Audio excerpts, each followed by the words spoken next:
नमस्कार, स्वागत है न्यूज 21 में। मैं हूं आपके साथ हर्षदा जोशी और अब खबरें अन्य राज्यों से। महाराष्ट्र सरकार ने घाटकोपर होर्डिंग घोटाले की जांच के लिए एसआईटी की नियुक्ति की है, जिसमें 16 लोगों की मौत हो गई थी। इस एसआईटी का नेतृत्व उच्च न्यायालय के पूर्व मुख्य न्यायाधीश दिलीप भोसले करेंगे।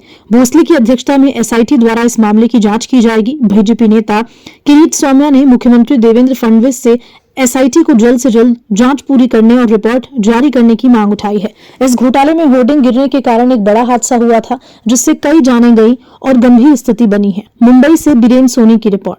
उद्या सकाळी 11 वाजता मी पुन्हा एकदा मालेगाव पोलीस स्टेशनची भेट घेणार।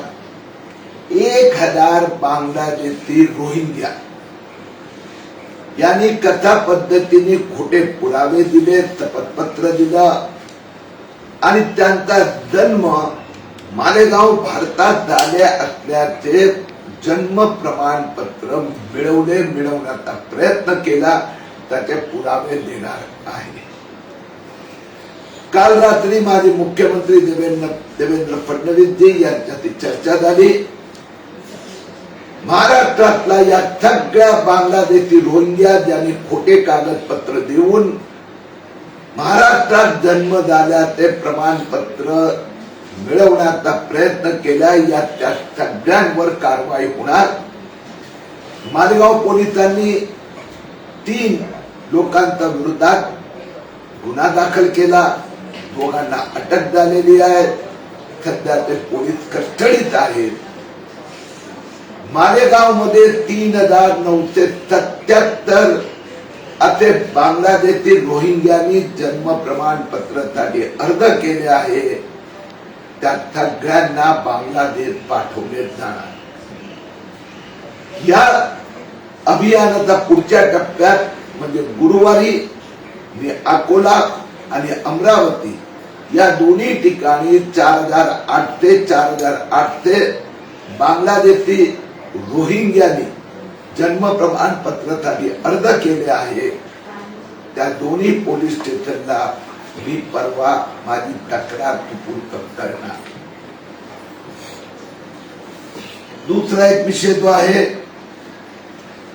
घाटकोपर होल्डिंग या दुर्घटनेत आता त्यावेळीचे रेल्वे पोलीस आयुक्त कैसर खालिद यांची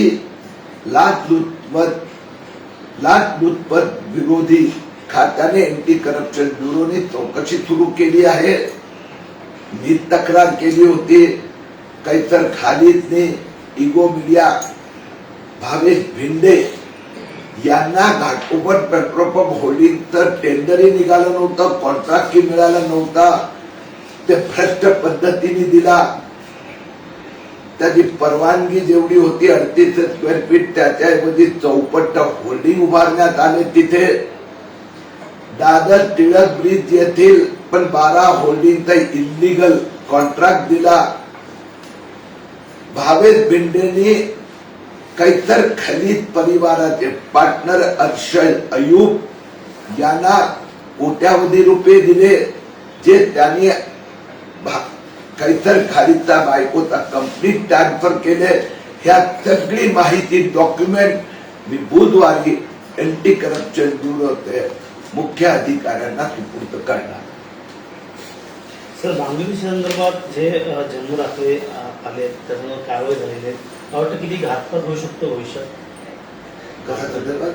बांगलादेशी संदर्भात हे बांगलादेशीच्या संदर्भात असं आहे की मालेगावची गोष्ट करायची झाली तर 3977 पैकी 100 लोकांचा अर्जाचा डिटेलच नाही आहे, पत्ता नाही आहे।